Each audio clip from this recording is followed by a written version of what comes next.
Спасибо, коллеги. Эдвард Мартинович не сможет присоединиться. Я, Гарик Петросян, также соавтор этого анализа, и представлю вам результаты нашего исследования. Это исследование является продолжением наших работ, которые первая часть была представлена предыдущей конференции, и эти работы посвящены анализам проблем модернизации систем прямого налогообложения, то есть, в частности, это вопросы про налога на прибыль. И мы здесь постарались посмотреть, какие эффекты будут иметь, экономические эффекты будут иметь, если будут изменены некоторые аспекты налога на прибыль в Армении. С точки зрения экономии времени я немного пропущу литературный обзор, но здесь в основном говорится о том, что изменение налога на прибыль, то есть снижение, например, налога на прибыль будет иметь положительное влияние на экономику, так как стимулируются инвестиции и стимулируется экономическая активность. И есть в литературе несколько оценок, насколько это будет влиять. Но так как мы имеем свои оценки уже, перейдем дальше и буду показывать эти оценки. Сперва про структуру налоговых доходов в Армении. В этом графике представлены налоги в процентах от ВВП. В общем, в 2022-2024 году налоги в отношении к ВВП были примерно 23-24%.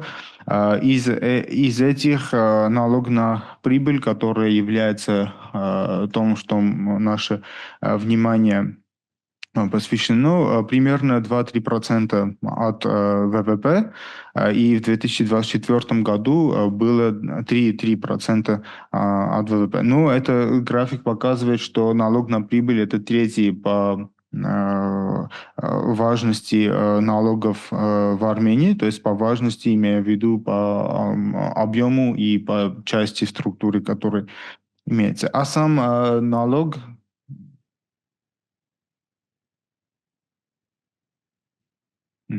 сам налог на прибыль состоит то есть секторальная структура налога на прибыль видно в этих графиках. В левом части структура налога на прибыль, в которой мы видим, что в основном налог на прибыль идут из финансового сектора, из торгового сектора. Другие сектора тоже имеют некоторый вклад, но в основном эти два сектора. А в правой части слайда в графике показано, насколько налог на прибыль важна для этих секторов. То есть мы видим, что, например, в финансовом секторе налог на прибыль является 8,6% от общей добавленной стоимости в секторе, например, в горнодобывающем секторе 8,1%. То есть это показывает, что иногда в структуре налога эти отрасли имеют небольшой вклад, но для этого сектора налог на прибыль очень большая, очень важная, так что изменение в налога будет иметь очень большое влияние в этих секторах. Что в основном мы подразумеваем про изменение налога, то есть почему возникает такой вопрос, что надо что-то изменить в системе налога на прибыль, мы можем увидеть из этих пунктов. В основном проблема в том, что налог на прибыль очень сильная администрация нужна для налога на прибыль, то есть налоговый комитет должен тщательно проверить все доходы, все расходы, и у компании, и налоговая администрация, администрационная нагрузка поэтому очень большая на компании, что иногда стимулирует компании для скрытия своих доходов, и чтобы не платить эти большие налоги. Но иногда не только для скрытия налогов, но администрация и проведение всех этих расчетов затруднительно для фирм, поэтому переход к другому, более простому виду налогообложения будет в этом смысле более продуктивное. Основные характеристики предлагаемой реформы здесь предлагается, то есть мы рассматривали эту модель, когда отменяется вообще налог на прибыль, и облагается налогом все выводы средств из компании. То есть вывод средств это с помощью дивидендов, вывод средств из каким-либо другим образом, все это будет облагаться налогом, а компания сама не будет платить налог на прибыль. В этом смысле надо будет также иметь всеобщая декларационная система, то есть все физические лица должны декларировать доходы и имущество, что будет очень важным аспектом, так как без этого невозможно будет отслеживать доходы физических лиц.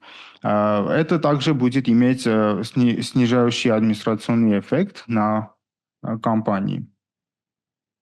Каналы трансмиссии таких реформ будут следующими. Например, отмена налога на прибыль будет влиять на рентабельность компании, то есть увеличивать прибыльность, из-за этого увеличение инвестиций, экономический рост и также рост налоговых доходов бюджета. То есть это как-то теоретический подход, когда немного уменьшая налог, мы будем иметь больше налоговых доходов, так как впоследствии экономический рост будет выше.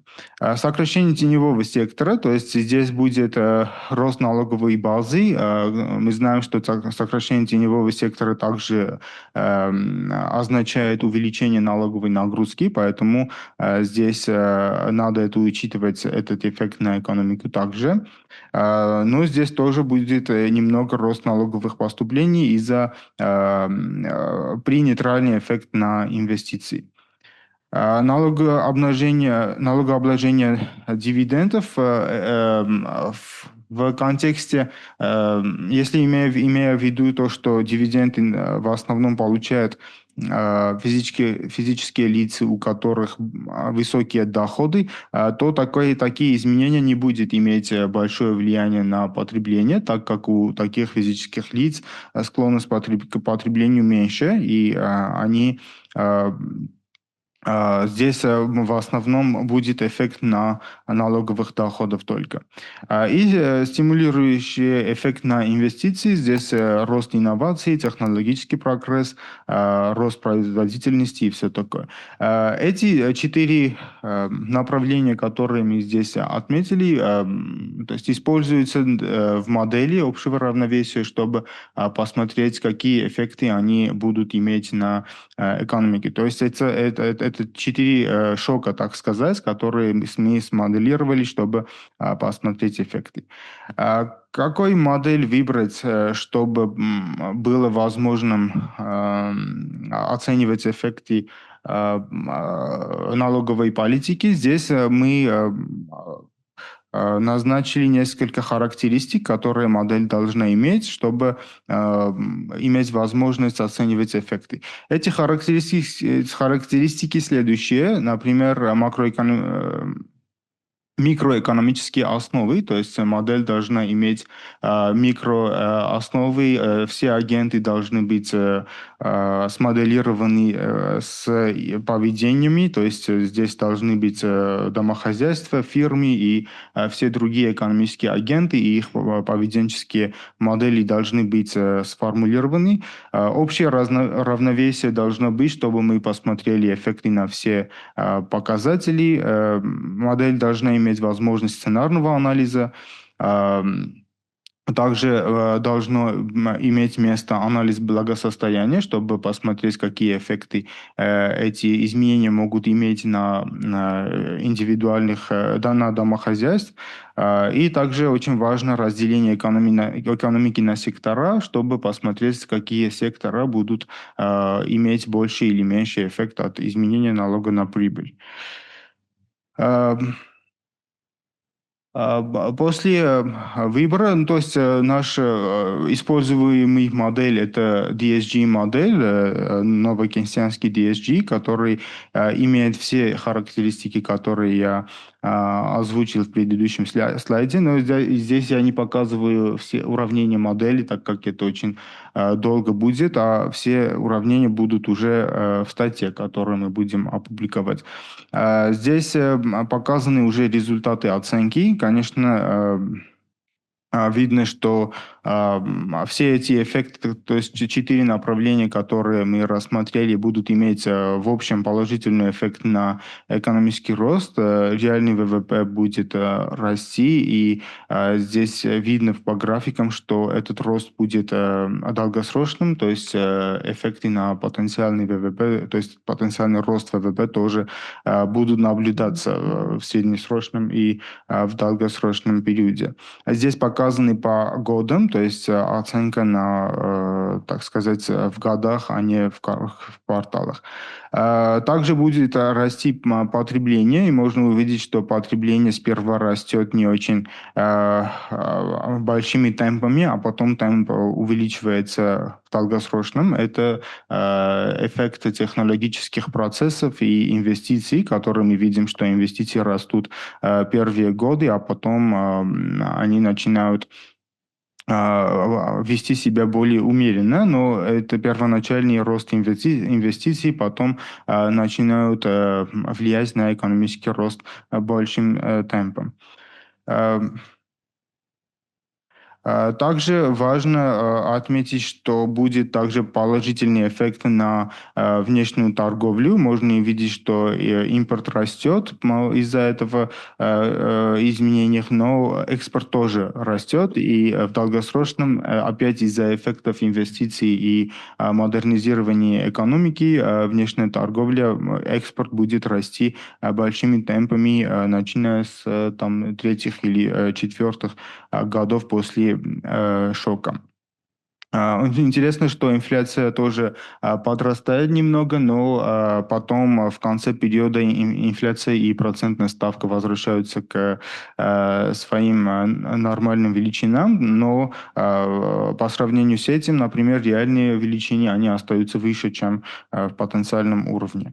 Фискальные эффекты тоже наблюдаются. Фискальный, ну, например, соотношение налогов к ВВП падает, так как в первые годы реформы будут уменьшаться налоги на прибыль, и до того, как фирмы начнут адаптироваться к этим ситуациям, налоговые доходы будут низкими, и из-за этого будет наблюдаться также долг к ВВП. Но рост долга умеренный, она примерно 1% к ВВП, но по сравнению с этим потенциальный рост ВВП увеличивается намного больше. И мы можем увидеть, что в конце наблюдаемого периода долг ВВП начинает падать. Ну, это основные результаты. Спасибо за внимание. Спасибо.